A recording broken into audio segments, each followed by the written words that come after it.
Any problem in yesterday's lecture? हाँ भाई, clear था? कोई डाउट तो नहीं कल के लेक्चर से? सारा चीज क्लियर, बहुत सारे फैक्ट्स एंड फिगर्स हैं। ओके, और तो हम अभी जो एजुकेशन में जो चल रहा है वो प्रथम चरण चला रहे हैं। प्रथम चरण मतलब प्रथम चरण में, प्रथम चरण उसको कहा जाता है शिक्षा के क्षेत्र के जो वुड डिस्पैच से पहले का था। वुड डिस्पैच से तो ऑफिशियल शुरू हो ही चुका था, वुड डिस्पैच से पहले का प्रथम चरण में मैंने कल आपको लास्ट उसमें कुछ ईसाई मिशनरियों के बारे में भी बताया था। ओके,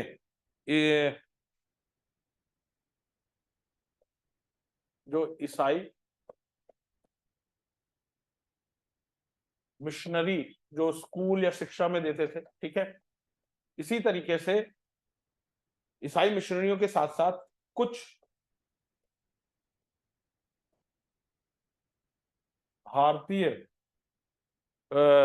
जो प्रभुत्व वर्ग था, जिसमें सबसे प्रमुख थे राजा राम मोहन रॉय, उन्होंने भी कुछ स्कूल खोले थे। ओके, जिसमें सबसे प्रमुख स्कूल था, कोई बता सकता है? राजा राम मोहन रॉय ने कौन सा स्कूल खोला था? बहुत दिनों बाद आप आए किरण बेटा। अब ओके, बताइए कौन सा स्कूल खोला था? इसे कहा गया,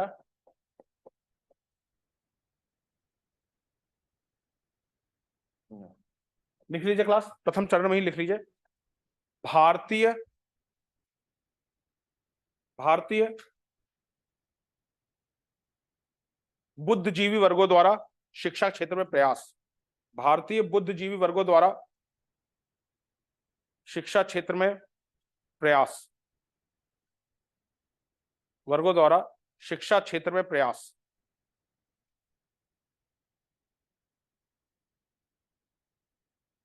शिक्षा क्षेत्र में प्रयास।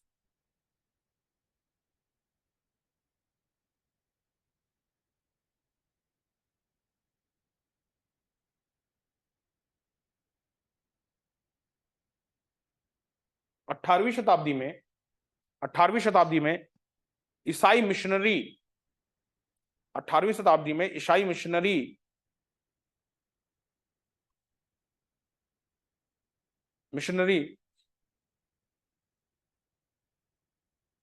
भारत के बंगाल और मद्रास में, भारत के बंगाल और मद्रास में शिक्षा के क्षेत्र में प्रयासरत थे। शिक्षा के क्षेत्र में प्रयासरत थे। वहीं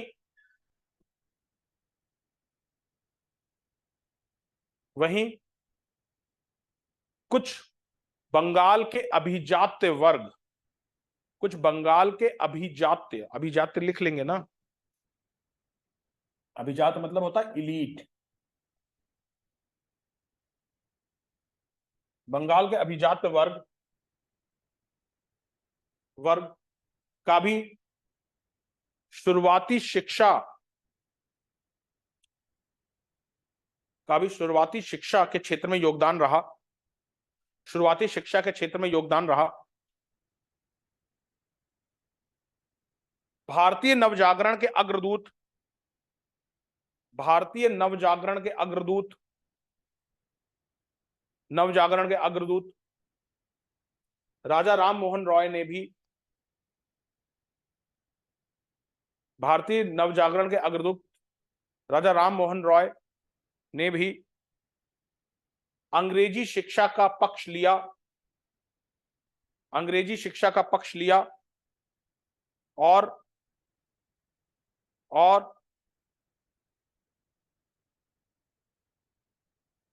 और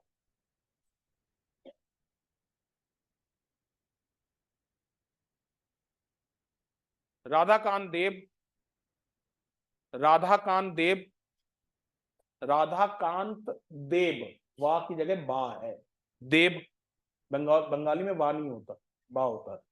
वहां जैसे विनोद की जगह विनोद वो लोग बोलते हैं। ओके, राधाकांत देव, महाराज तेज सेन चंद्र, महाराज तेज सेन चंद्र,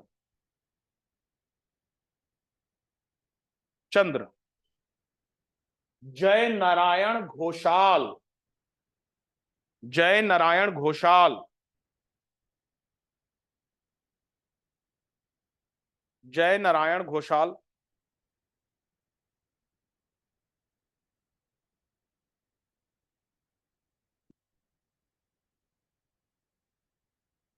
जय नारायण घोषाल।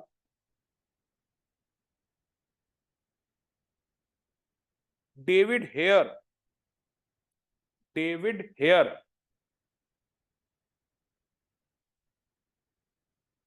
डेविड हेयर तथा तथा सर हाइड ईस्ट।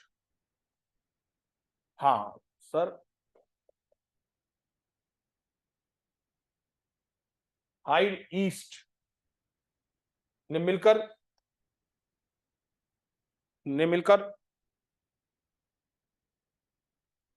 कलकत्ता के सूरीपाड़ा में कलकत्ता के सूरीपाड़ा में सूरीपाड़ा में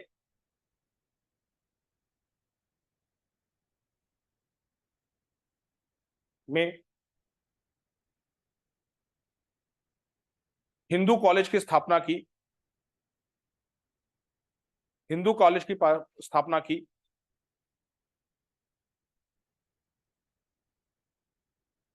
जिसमें अंग्रेजी माध्यम द्वारा शिक्षा दी जाती थी। जिसमें अंग्रेजी माध्यम द्वारा शिक्षा दी जाती थी।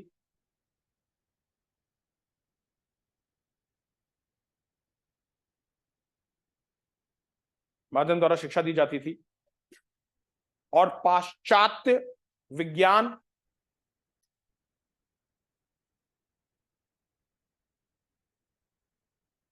पाश्चात्य विज्ञान कॉमा मानविकी मानविकी मानविकी ह्यूमैनिटीज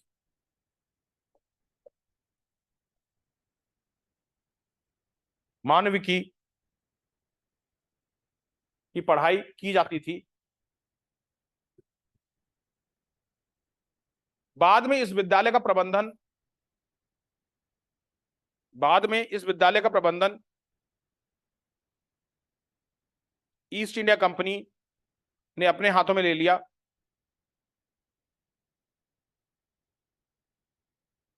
ईस्ट इंडिया कंपनी ने अपने हाथों में ले लिया।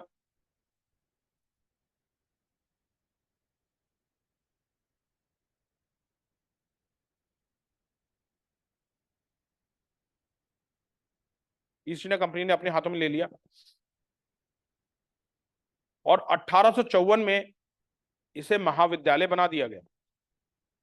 और 1854 में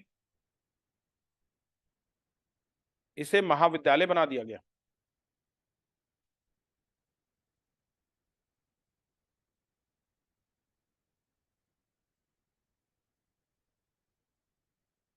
इसी स्कूल से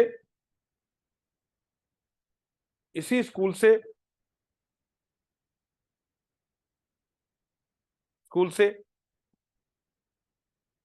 सत्येंद्रनाथ टैगोर, जो ये कौन थे पहले आईसीएस, ओके, सत्येंद्रनाथ टैगोर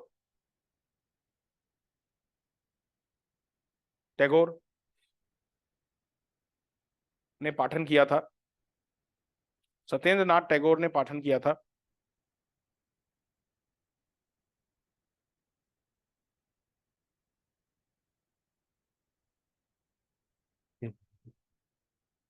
को मैं पहले भी शामिल करूंगी, उनके साथ नेटवर्क प्रॉब्लम है।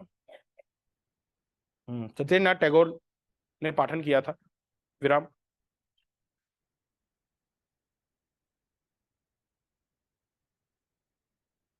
शिक्षा के इस चरण में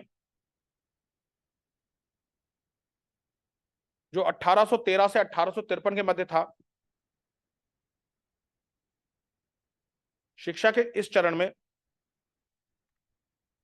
जो कि 1813 से 1800 .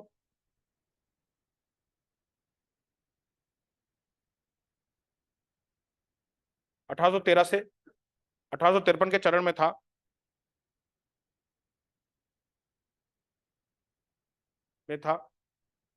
इसकी प्रमुख विशेषताएं निम्न थी। नंबर एक, मिशनरी गतिविधियों के कारण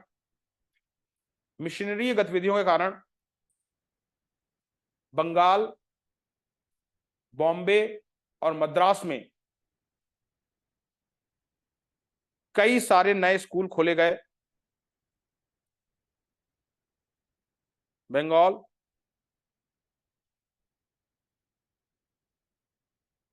बॉम्बे और मद्रास में कई सारे स्कूल खोले गए जिसमें आधुनिक शिक्षा दी जाती थी। जिसमें आधुनिक शिक्षा दी जाती थी।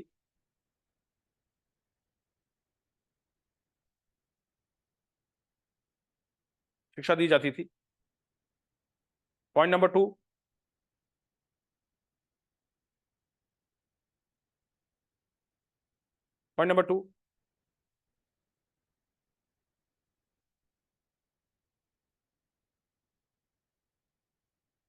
इसी चरण में भारत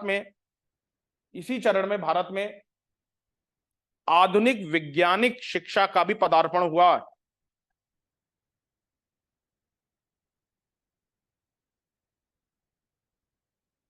इसी चरण में भारत में आधुनिक और वैज्ञानिक शिक्षा का भी पदार्पण हुआ। पॉइंट नंबर टू है, बहुत इंपॉर्टेंट है। उदाहरण के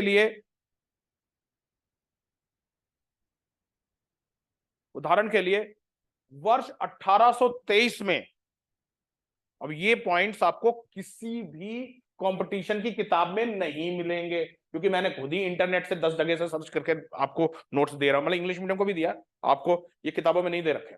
ओके, क्योंकि बता दूं, हिस्ट्री मेरा ऑप्शनल सब्जेक्ट है। आईएएस में ऑप्शनल सब्जेक्ट रहता है हिस्ट्री की।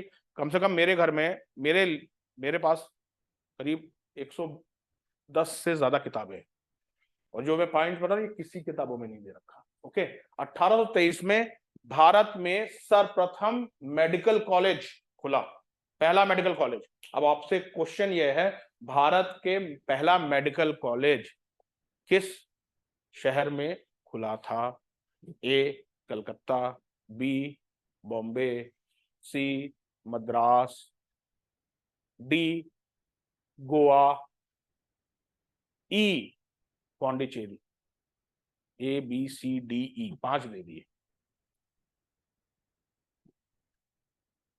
बॉम्बे लिखे, पौंडीचेरी। ओके, लिखे।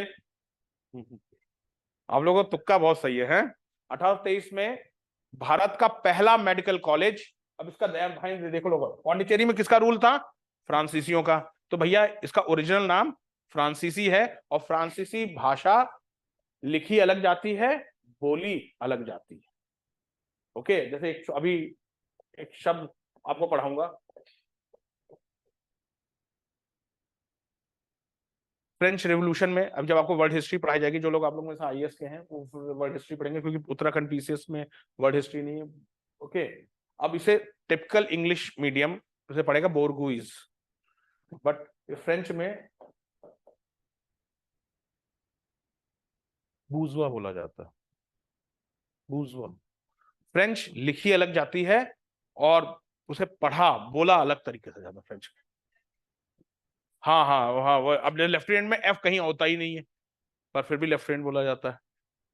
ओके, हाँ हाँ, शैंपेन में इस तो शैंपेन, ये सारे फ्रेंच वर्ड। ओके, क्लियर है गाइस? तो इसका इक्वल, इसका लिख लीजिए। तो पहला मेडिकल कॉलेज 1 जनवरी 1823 में इकोल D medicine, इकोल D medicine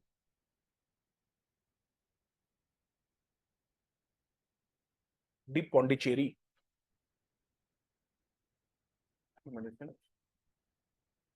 D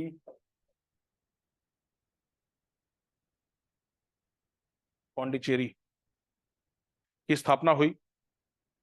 इकोल D medicine D Pondicherry की स्थापना हुई,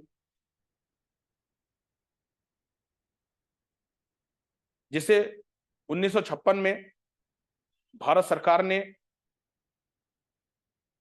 जिसे 1956 में भारत सरकार ने अधिग्रहण कर लिया। 1956 में भारत सरकार ने अधिग्रहण कर लिया और आज यह Jawaharlal institute of post graduate medical education and research, इसका नाम सुन रखा होगा, कई जगह रिसर्च में आता है। Jawaharlal post graduate medical education and research, Pondicherry. तो बच्चों बताओ पौंडीचेरी कितने प्रदेशों में फैला हुआ है? 3। कौन कौन से? Very good, very good. तो केरल में कौन सा हिस्सा है पौंडीचेरी का? माहे, वेरी गुड। और बाकी बता दो, बाकी में कौन सा है? आंध्र प्रदेश में कौन सा है? Very good. पौंडीचेरी तमिलनाडु में है और Karaikal Tamil Nadu. Very good, excellent excellent. Okay, इसे JIPEMR कहते हैं, JIPEMR। ओके, जवाहरलाल इंस्टीट्यूट है सर जी, यहाँ पे इंस्टीट्यूट है। अच्छा, छोटा सा क्वेश्चन एक और, हमारे प्रधानमंत्री साहब आजकल कहाँ गए हैं? नहीं, न्यूज नहीं देखी। प्रधानमंत्री साहब कहाँ गए? आज प्रधानमंत्री साहब का कहाँ स्वागत हुआ है? मतलब कल रात। कोई न्यूज नहीं देख रहा है, तब कौन बनेगा करोड़पति देख रहे हैं? प्रधानमंत्री साहब, हाँ भाई, ऑनलाइन स्टूडेंट कुछ पार्टिसिपेट कर दीजिए भैया। प्रधानमंत्री साहब COP 28 की मीटिंग में दुबई गए। हाँ अच्छा, मतलब COP 28 की मीटिंग में दुबई गए हैं।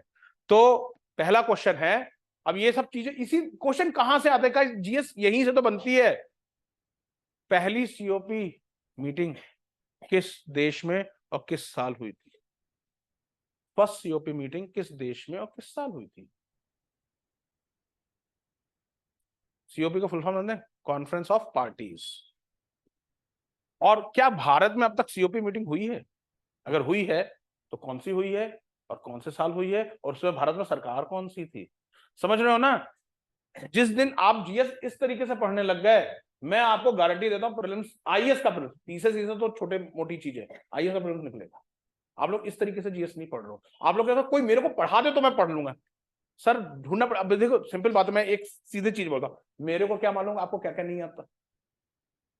ओके, वो तो मैंने आज सुबह सुबह हिंदू पढ़ रहा था, तो उसमें पहला ही हेडिंग थी, क्योंकि आज हिंदू का 2 एडिटोरियल हैं कि जो कॉन्फ्रेंस मीटिंग में जो हो रहा है इसके लिए, तो COP है, तो थोड़ा बहुत मैंने COP के बारे में देख लिया कि भाई COP फ्रेश रहे, रिफ्रेश रहे दिमाग में। भले ही मैं इंग्लिश मीडियम या हिंदी मीडियम में पर्यावरण नहीं पढ़ाता हूँ, पर ये सब चीजें ज्योग्राफी में आ जाती हैं कई बार, और ज्योग्राफी का मैं मतलब मैं फैकल्टी हूँ ज्योग्राफी में, इंग्लिश मीडियम में ज्योग्राफी पढ़ाता हूँ इंग्लिश मीडियम में। ओके, तो सबसे पहले COP 1 1995 में बर्लिन में हुई थी। भारत में COP 15 हुई थी 2002 में, न्यू दिल्ली। ये सब चीजें याद रखिएगा। ओके, और COP का गठन किस संस्था ने किया था? COP का गठन UNFCCC ने किया था, जो कि खुद 1992 में बनी थी। अब आप समझ रहे हो ना क्लास? इस तरीके से GS पढ़ोगे तो कोई ताकत नहीं रोक सकती आपको प्रारंभिक परीक्षा में क्वालिफाई करने से, पर आपको पढ़ना इस तरीके से करना पड़ेगा। वो एक चीज याद रखना, मैं एक किताब का कोट कर रहा हूं, winners don't do different thing but they do the thing differently. जीतने वाले कुछ अलग तरीके से नहीं करते हैं, कुछ अलग नहीं करते हैं, बट वो चीजों को अलग तरीके से करते हैं। ओके, तो थोड़ा सा इस पक्ष में आइए, कोई अगर न्यूज में आ रहा है तो थोड़ा सर्च करिए ये चीजें हैं क्या। ओके, सबके हाथ में गूगल होता है यार आजकल, तो सभी के पास नेट है। ओके, कितना आसान है, कोई जानकारी देखनी हो तुरंत गूगल में डाला और गूगल में सर्च किया, गूगल आपको सारा डिटेल्स दे देगा आपको। ओके, तो ये चीज है, तो ध्यान रखिएगा। पहला medical college conference of parties, conference of parties. Okay, तो इकोलॉजी मेडिसिन पौंडीचेरी खुला। भारत में द्वितीय दूसरा मेडिकल कॉलेज, भारत में दूसरा मेडिकल कॉलेज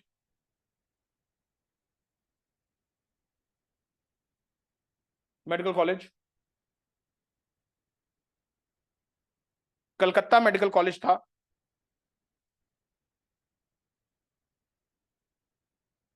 जो कि वर्ष 1835 में, जो कि वर्ष 1835 में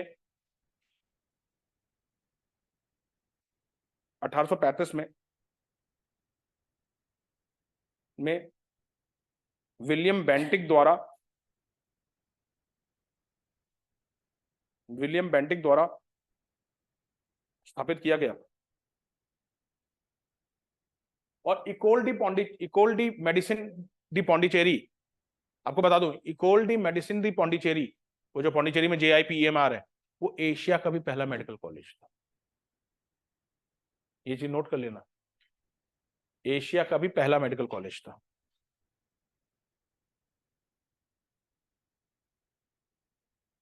1845 में, 1845 में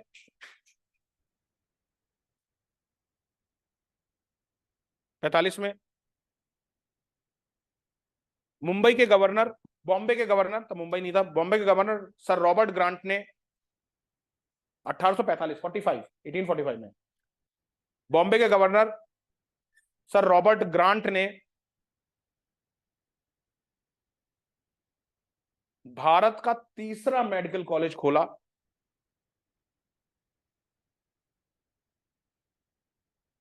भारत का तीसरा मेडिकल कॉलेज खोला।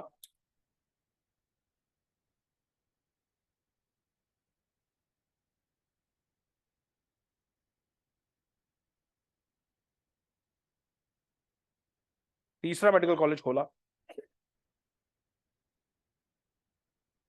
विराम।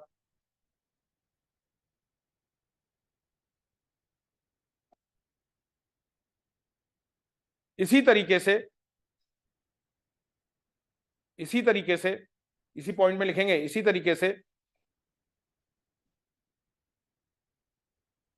भारत तथा एशिया का प्रथम,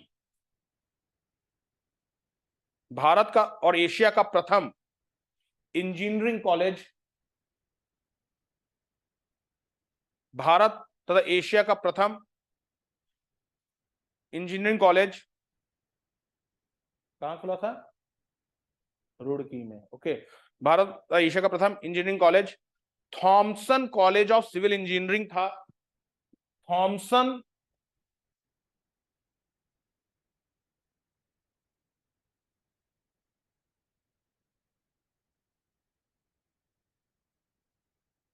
थॉमसन कॉलेज ऑफ इंजीनियरिंग था,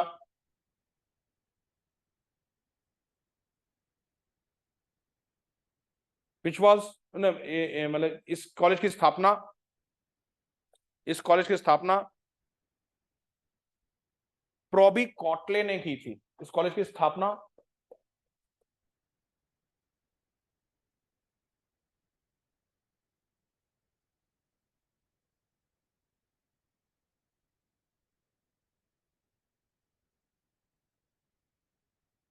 प्रोबी कॉटले ने की थी, कॉटले ने की थी। आगे चलकर इसे कॉलेज ऑफ सिविल इंजीनियरिंग कहा गया। आगे चलकर इसे कॉलेज ऑफ सिविल इंजीनियरिंग कहा गया।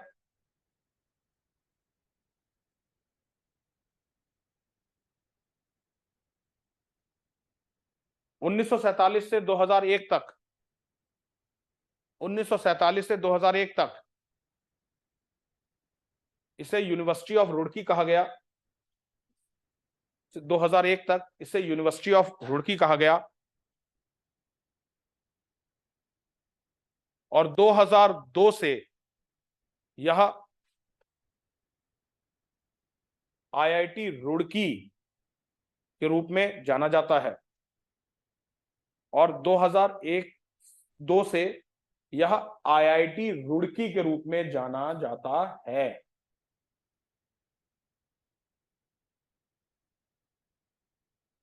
आईआईटी रुड़की के रूप में जाना जाता है।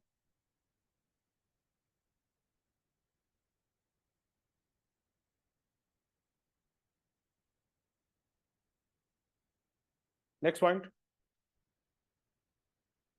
थर्ड पॉइंट, मैं खास बातें बता रहा हूं इस फेज की। अच्छा, 1813 से 1853 का फेज है। देखिए, इसी चरण में लड़कियों की शिक्षा को आधिकारिक अनुमति मिली,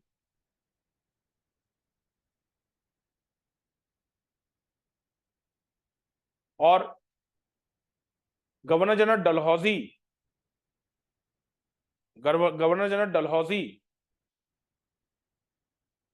ने लड़कियों की शिक्षा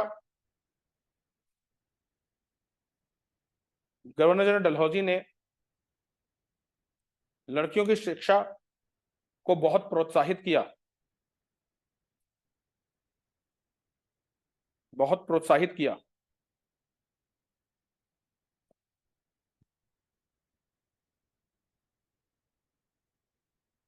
विराम।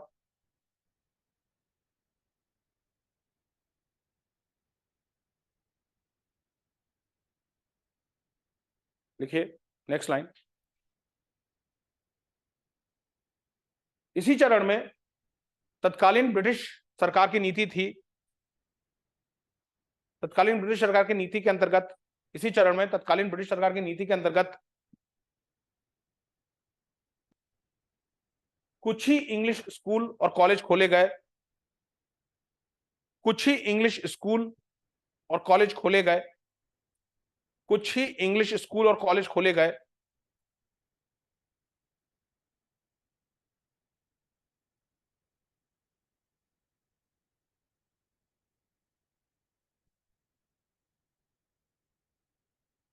ब्रिटिश सरकार ने भारत की प्राथमिक शिक्षा के लिए बहुत ज्यादा प्रयास नहीं किए। ब्रिटिश सरकार ने भारत में प्राथमिक शिक्षा के विकास में बहुत ज्यादा प्रयास नहीं किए। प्राथमिक शिक्षा के विकास में बहुत ज्यादा प्रयास नहीं किए।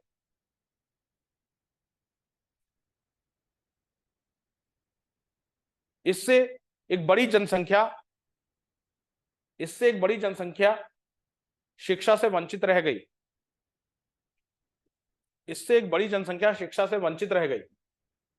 समझ पा रहे हैं? अंग्रेजों ने सिर्फ कुछ इंग्लिश स्कूल और कुछ कॉलेज खोले, और उसमें अभिजात वर्ग ही जा सकता था। अगर वो बहुत ज्यादा प्राथमिक विद्यालय खोलते तो एजुकेशन सबके पास होती। जैसे आज क्या है, हर जगह गली नुक्कड़ में सरकार का प्राथमिक विद्यालय तो है ही ना।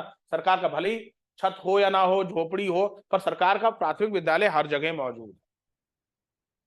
हर गांव में तो मेरे ख्याल से प्राथमिक विद्यालय होगा ही होगा, हर जगह गांव में प्राथमिक विद्यालय। तो ये चीज जरूरी, इससे क्या होगा, बच्चा एजुकेटेड। न्याय पंचायत स्तर पे प्राथमिक विद्यालय जी विद्यालय है। हाँ, तो वही देखिए, पर अंग्रेजों ने ये नहीं किया। अंग्रेजों ने क्या किया, सिर्फ कुछ बड़े शहरों में, जिले के डिस्ट्रिक्ट में इंग्लिश स्कूल और जो कॉलेजेस तो वहां होते थे जो राजधानी होती थी।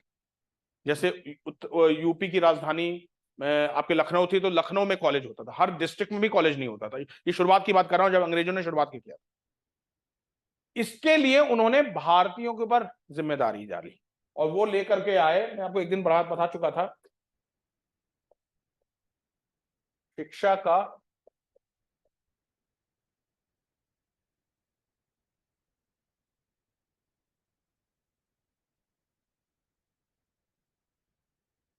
का निस्यंदन सिद्धांत। मतलब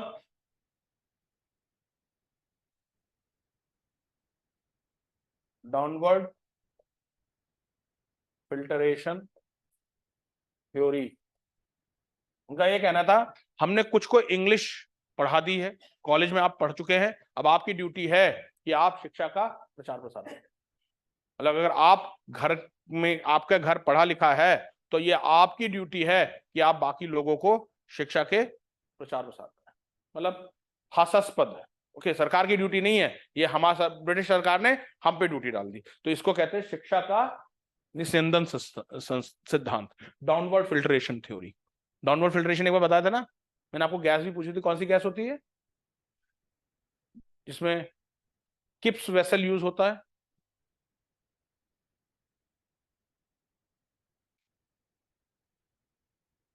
जिसमें मैंने एक दिन बताया था ना, बर्नर, बर्नर लगाया और यहाँ पे टम्बलर्स होते हैं और ये लीजिए सर, आप लोग में कितने लोग तो साइंस वाले होंगे और सबको कुछ नहीं याद है। और यहां से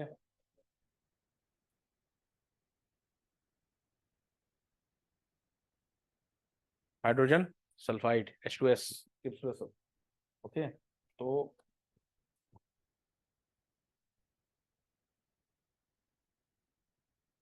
सर जी थोड़ा सा ध्यान से पढ़ते हैं, कंपटीशन निकालना है। कंपटीशन बस मैं कहता हूं ना, कंपटीशन बस एक बात जानता है, सर्वाइवल ऑफ द फिटेस्ट।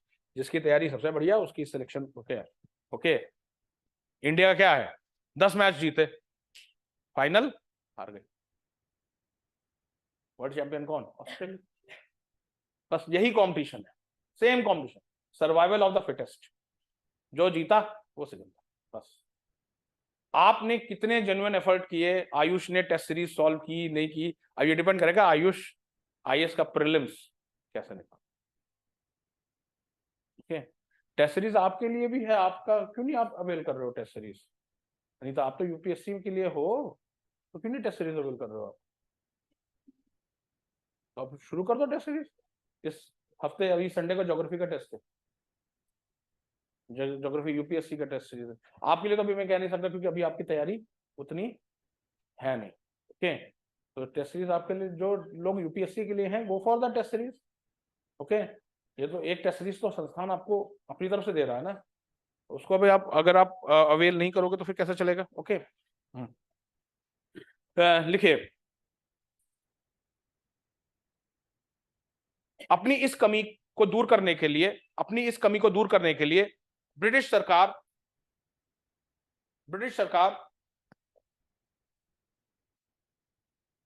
शिक्षा का निस्यंदन सिद्धांत, शिक्षा का निस्यंदन सिद्धांत या शिक्षा का अधोमुखी निस्यंदन सिद्धांत, ब्रिटिश सरकार अपनी इस कमी को दूर करने के लिए ब्रिटिश सरकार शिक्षा का अधोमुखी निस्यंदन सिद्धांत, शिक्षा का अधोमुखी निस्यंदन सिद्धांत लेकर के आई।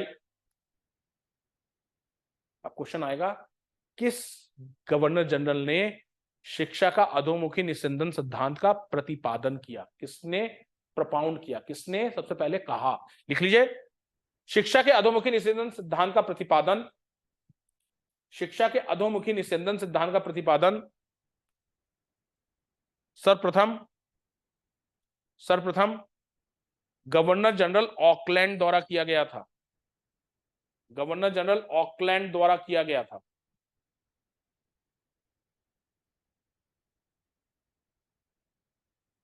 हालांकि मैकाले ने भी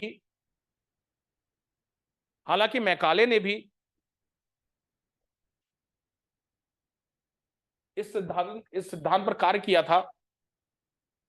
हालांकि मैकाले ने भी इसी सिद्धांत पर कार्य किया था, लेकिन यह नीति सरकारी तौर पर ऑकलैंड के समय प्रभावशाली हुई।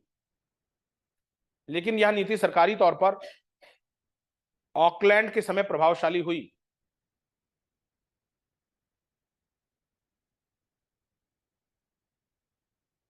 ऑकलैंड के समय प्रभावशाली हुई, यह ध्यान रखना, यह क्वेश्चन बनेगा प्रीलिम्स में। लेकिन यह नीति ऑकलैंड के समय प्रभावशाली हुई।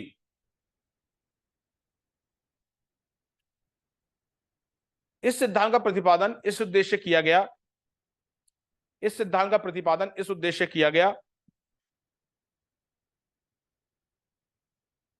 कि सर्वप्रथम उच्च वर्ग को शिक्षित किया जाए, कि सर्वप्रथम उच्च वर्ग को शिक्षित किया जाए,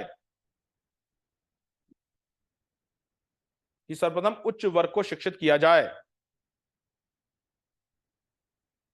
और इस वर्ग के शिक्षित होने पर,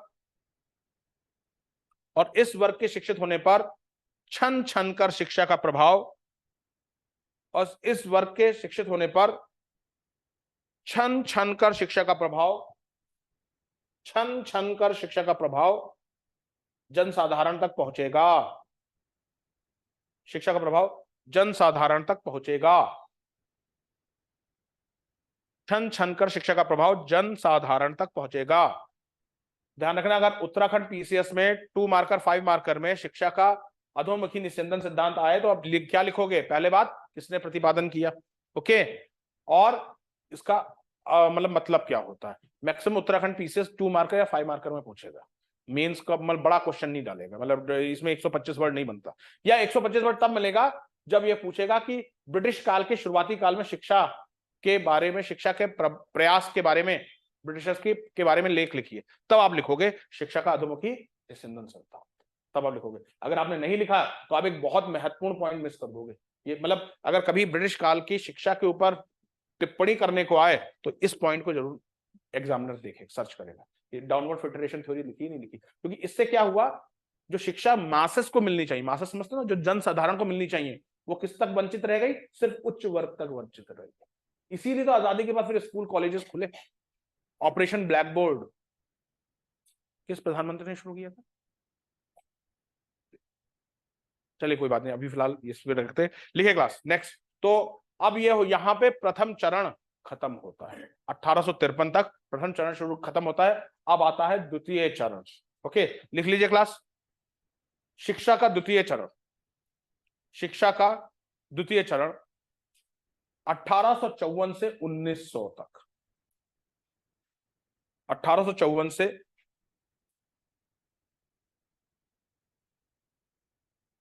1900,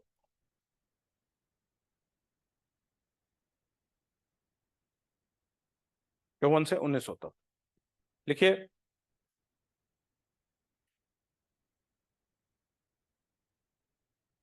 शिक्षा के इस चरण में, शिक्षा के इस चरण में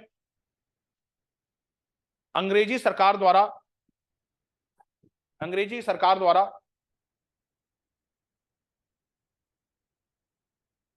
भारत में शिक्षा का प्रसार के लिए कुछ, भारत में शिक्षा के प्रसार के लिए कुछ संगठित प्रयास किए गए, भारत में शिक्षा के प्रसार के लिए कुछ संगठित प्रयास किए गए, भारत में शिक्षा के प्रसार के लिए कुछ संगठित प्रयास किए गए।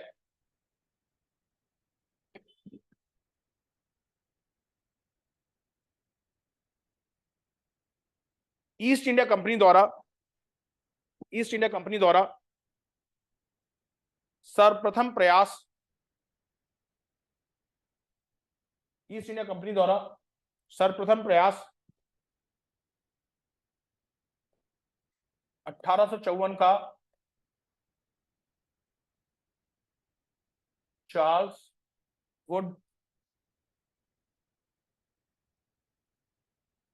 डिस्पैच था, 1854 का चार्ल्स वुड डिस्पैच था। यह भारत,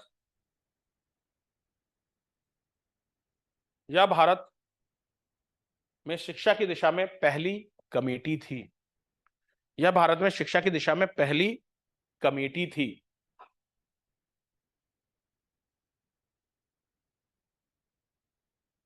भारत में शिक्षा की दिशा में पहली कमेटी थी, पहली समिति बनी थी, कमेटी लिख लो या समिति की लिख लो, एक ही चीज है, मतलब हिंदी में समिति कहते हैं।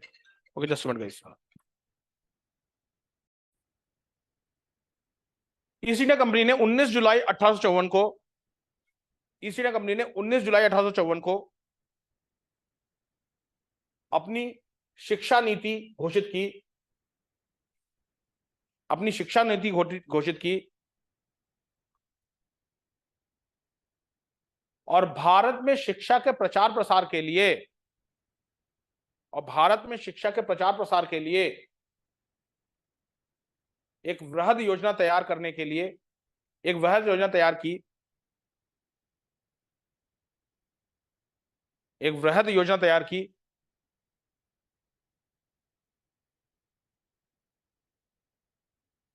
और साथ ही एक समिति बनाई, साथ ही एक समिति बनाई जिसकी अध्यक्षता चार्ल्स वुड कर रहे थे, जिसकी अध्यक्षता चार्ल्स वुड कर रहे थे। साथ ही एक समिति बनाई जिसकी अध्यक्षता चार्ल्स वुड कर रहे थे, जो कि उस समय बोर्ड ऑफ कंट्रोल के प्रधान थे।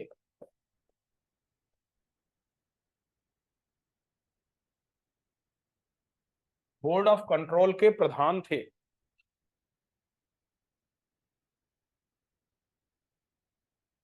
इस समिति ने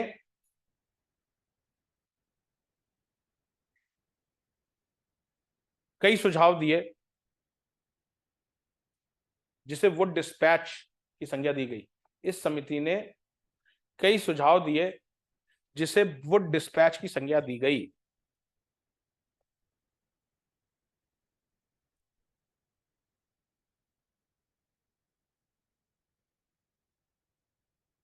इस समिति ने व्यापक स्तर पर शिक्षा के लिए सुझाव एवं घोषणाएं की। व्यापक स्तर पर शिक्षा के लिए सुझाव एवं घोषणाएं की।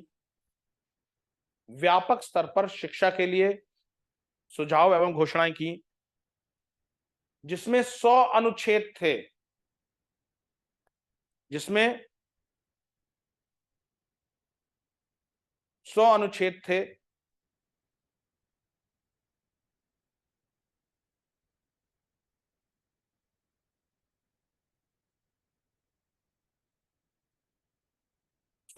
थे।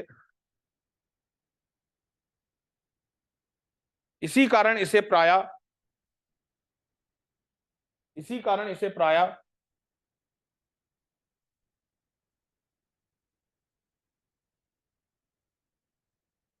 भारतीय शिक्षा का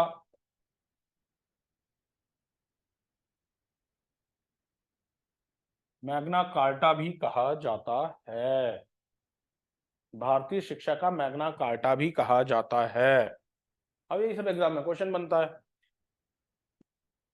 भारतीय शिक्षा का मैग्ना कार्टा भी कहा जाता है। देखो क्लास, भूले तो आपकी गलती है।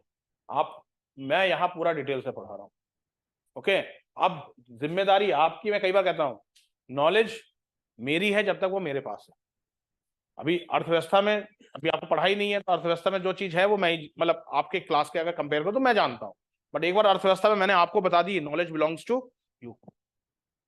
अब उसे आप कैसा रिवाइज करके अपडेट रखते हो ये आपके ऊपर है। ओके, रिवीजन करते जाना, रिवीजन नहीं करोगे सब भूल जाओगे। ओके, लिखिए, इसकी निम्नलिखित सिफारिशें थी। इसकी निम्नलिखित सिफारिशें थी। नंबर 1, सरकार पाश्चात्य वेस्टर्न पाश्चात्य शिक्षा,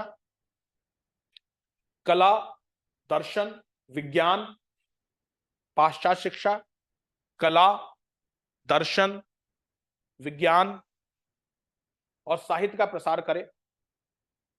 कला, दर्शन, विज्ञान और साहित्य का प्रसार करे। पॉइंट नंबर 2, कला, दर्शन, विज्ञान और साहित्य का प्रसार करे। पॉइंट नंबर 2, उच्च शिक्षा का माध्यम अंग्रेजी ही हो। उच्च शिक्षा का माध्यम अंग्रेजी ही हो।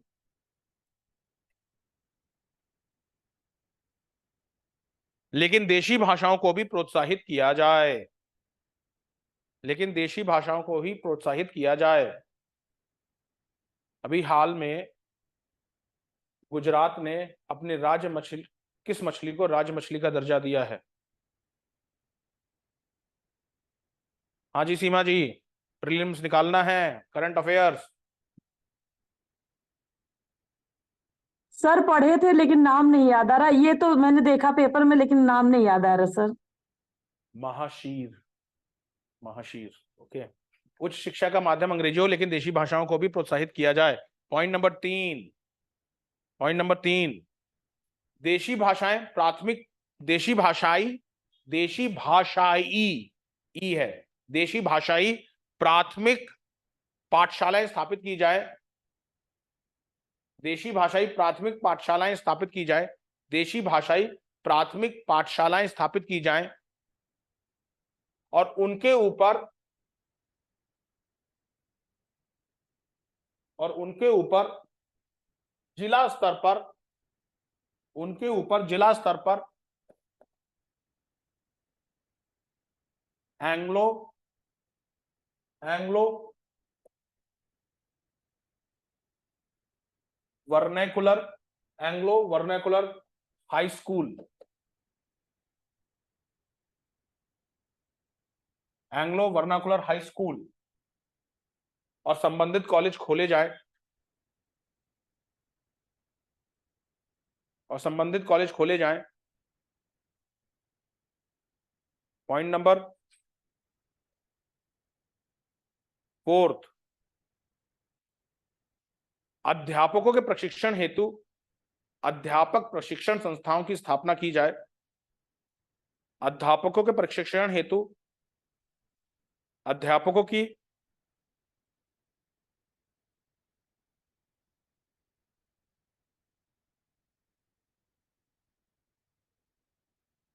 एक ही, सर रिपीट कर दीजिए। अध्यापकों के प्रशिक्षण हेतु, हेतु अध्यापकों की प्रशिक्षण संस्थाओं की स्थापना की जाए। नेक्स्ट पॉइंट, महिला शिक्षा को प्रोत्साहन दिया जाए,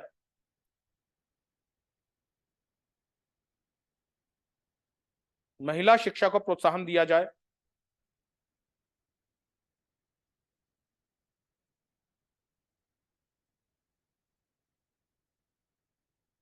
पांच प्रांत, पांच प्रांत बंगाल, बॉम्बे, मद्रास, उत्तर पश्चिमी प्रांत, तब यूपी था ये, उत्तर पश्चिमी प्रांत बंगाल, बॉम्बे, मद्रास, उत्तर पश्चिमी प्रांत और पंजाब में एक एक निदेशक के अधीन, एक एक निदेशक के अधीन लोक शिक्षा विभाग की स्थापना की जाए, एक एक निदेशक के अधीन लोक शिक्षा विभाग की स्थापना की जाए।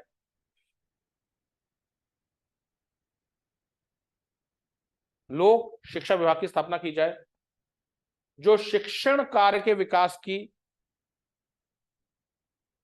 जो शिक्षण,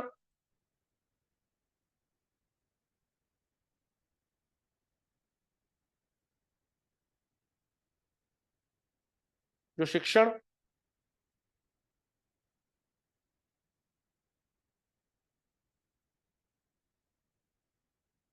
शिक्षण कार्य के विकास की वार्षिक रिपोर्ट सरकार को भेजे, वार्षिक रिपोर्ट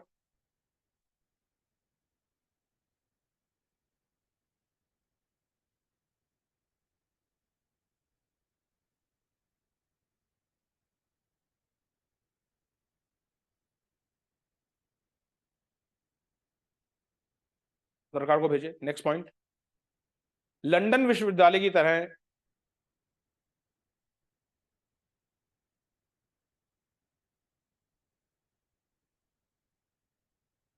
लंदन विश्वविद्यालय की तरह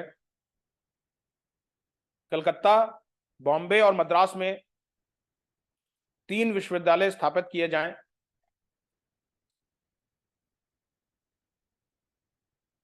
3 विश्वविद्यालय स्थापित किए जाएं।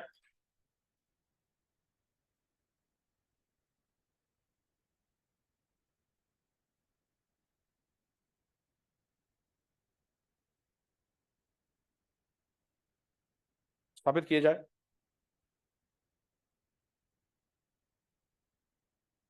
नेक्स्ट पॉइंट, तकनीकी एवं व्यवहारिक विद्यालयों की स्थापना पर भी बल दिया गया। तकनीकी एवं व्यवहारिक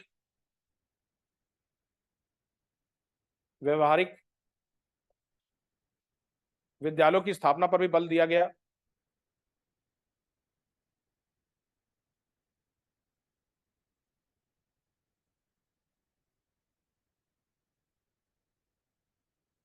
नेक्स्ट लाइन पॉइंट नहीं है। वुड डिस्पैच की सिफारिशों के प्रभाव में आने के बाद, वुड डिस्पैच की सिफारिशों के प्रभाव में आने के बाद, वुड डिस्पैच की सिफारिशों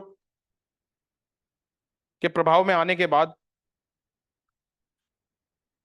अधोमुखी निस्यंदन सिद्धांत समाप्त हो गया। अधोमुखी निस्यंदन सिद्धांत समाप्त हो गया। अधोमुखी निस्यंदन सिद्धांत आधिकारिक रूप में समाप्त हो गया, ये लिख लीजिएगा। वैसे चलता रहा पर आधिकारिक रूप में समाप्त हो गया। अधोमुखी निस्यंदन सिद्धांत आधिकारिक रूप में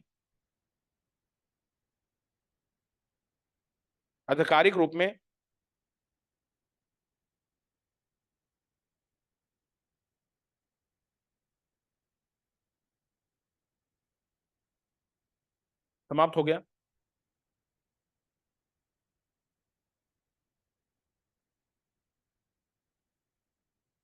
देखिए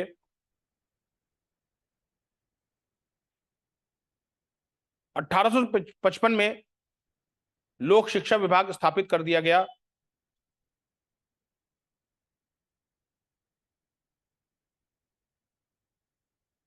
1855 में लोक शिक्षा विभाग स्थापित कर दिया गया।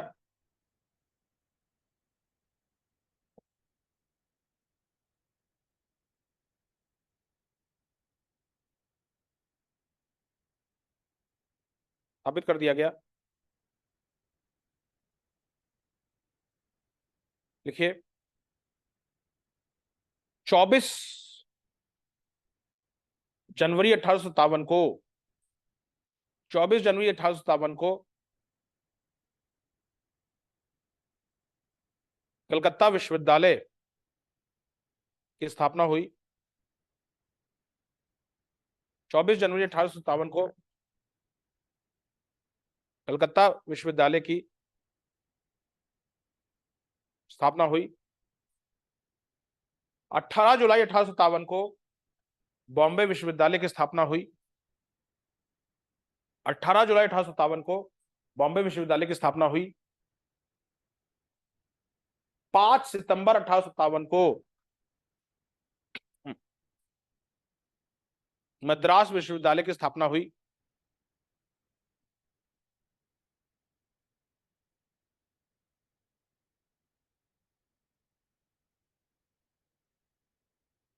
सर फिर से बोल दीजिए। 24 जनवरी 1857 को कलकत्ता विश्वविद्यालय की स्थापना हुई। 18 जुलाई 1857 को बॉम्बे विश्वविद्यालय की स्थापना हुई। 5 सितंबर 1857 को कलकत्ता विश्वविद्यालय की स्थापना हुई। मद्रास विश्वविद्यालय की स्थापना हुई।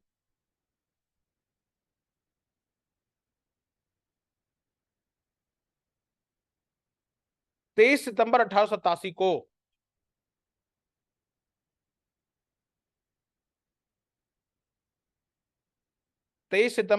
1887 को इलाहाबाद विश्वविद्यालय स्थापित हुआ।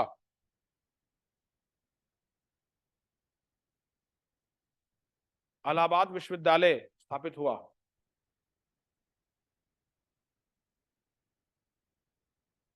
जिसे तत्कालीन गवर्नर सर विलियम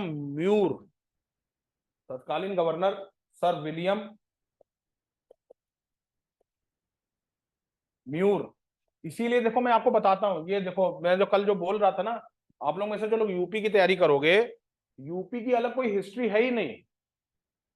जैसे मेरे से आपने कुछ बात की, जैसे कुछ स्टूडेंट के सर यूपी की हिस्ट्री में क्या आएगा? हर्ष। यूपी की हिस्ट्री में कौन आएगा? आपके जितने जो डायनेस्टीज रहे हैं, जौनपुर डायनेस्टी, यूपी की हिस्ट्री में सारा का सारा जो आप एंशियंट और मिडिवल और मॉडर्न पढ़ोगे वो किसकी हिस्ट्री है? उत्तर प्रदेश की तो हिस्ट्री है। यहां पे कोई अलग डायनेस्टी रूल नहीं की थी उत्तर प्रदेश में, और जो डायनेस्टी रूल की है वो आप प्राचीन भारत और मध्यकालीन भारत में ऑलरेडी पढ़ लोगे। पर उत्तराखंड, अब जैसे आप कुछ स्टूडेंट कहते हैं ना सर उत्तराखंड की हिस्ट्री की क्लासेस बहुत हो रही है, सर उत्तराखंड की अलग संस्कृति है। यही रीजन रहा है उत्तराखंड में पृथक राज आंदोलन का। उत्तराखंड के जो यहाँ जो आप लोग यूपी से क्लास ले रहे हो, आप समझिए उत्तराखंड के राज आंदोलन का कहना का यही था कि सर हमें वित्तीय कारणों से यूपी के साथ मिला रखा है, पर हम यूपी से अलग है, क्योंकि यहाँ का इतिहास, यहाँ का भूगोल, यहाँ का परिवेश, यहाँ का कल्चर उत्तर प्रदेश से थोड़ा भिन्न है। और वो बात 2000 में स्वीकार की गई और 2000 में उत्तराखंड राज्य बना दिया गया उत्तर प्रदेश से काट करके।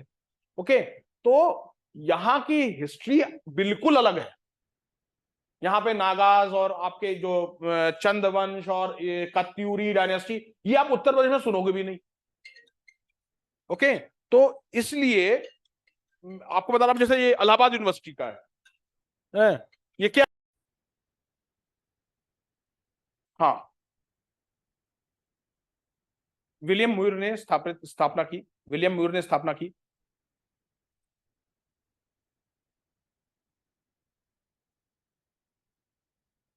अठारह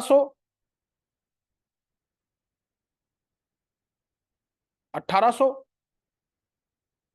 1949 में, भले ही इस फेज में नहीं आता है पर लिख लो क्लास, 1849 में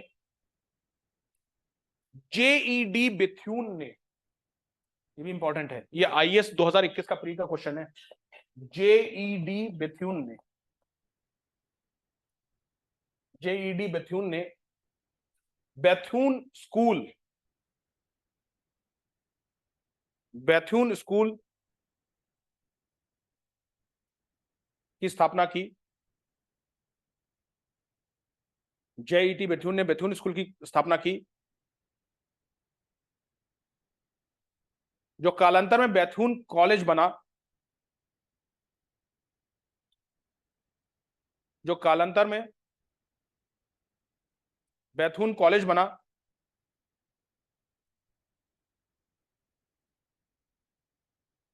यह यह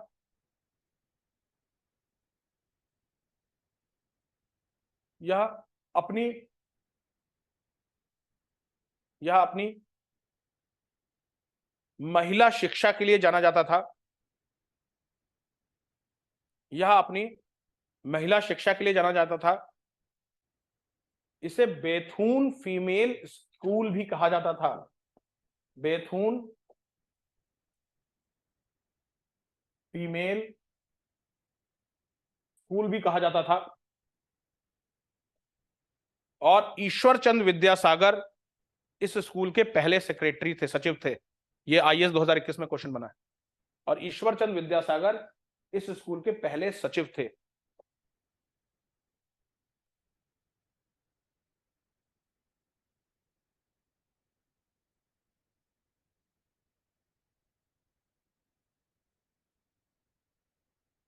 सचिव थे ईश्वर चंद्र विद्यासागर, इस स्कूल के पहले सचिव थे। विराम। क्लियर है गाइस? ओके, तो यहाँ पे रोक रहा हूँ क्लास। आई थिंक सर देखो आया नहीं आया, पीछे देख लो, ऑफिस में बैठे हैं सर, ये नहीं आया।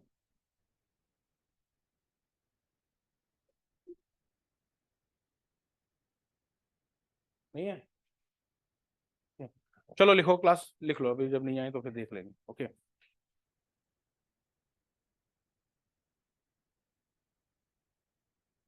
इस चरण में में महिला शिक्षा का धीरे धीरे प्रसार होने लगा। महिला शिक्षा का धीरे धीरे प्रसार होने लगा।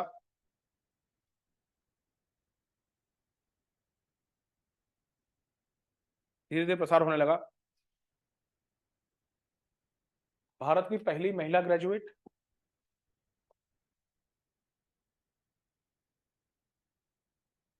लिखिए, भारत की पहली महिला स्नातक, भारत की पहली महिला स्नातक श्रीमती कादम्बनी गांगुली थी, श्रीमती कादम्बनी गांगुली थी,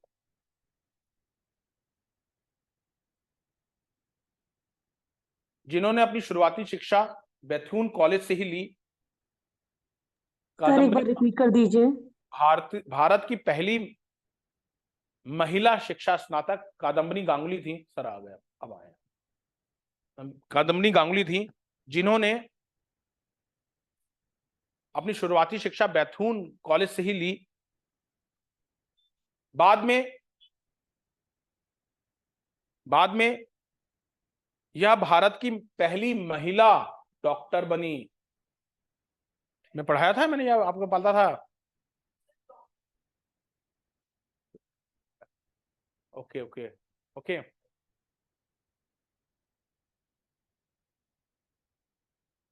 बाद में यह पहली महिला डॉक्टर बनी, महिला डॉक्टर बनी। ये Kadambini Ganguly was the first lady medical practitioner. Okay, इन्हीं के साथ, अब ये जरा इंपॉर्टेंट है, इन्हीं के साथ स्नातक होने वाली दूसरी महिला चंद्रमुखी बसु थी। इन्हीं के साथ स्नातक होने वाली दूसरी भारतीय महिला चंद्रमुखी बसु थी। अब आश्चर्य होगा मैं दूसरी महिला क्यों पढ़ा रहा हूं, क्योंकि ये देहरादून से थी, उत्तराखंड पीसीएस, ओके, या उत्तर प्रदेश पीसीएस। चंद्रमुखी बसु थी, ये देहरादून, ये देहरादून, ये देहरादून से थी।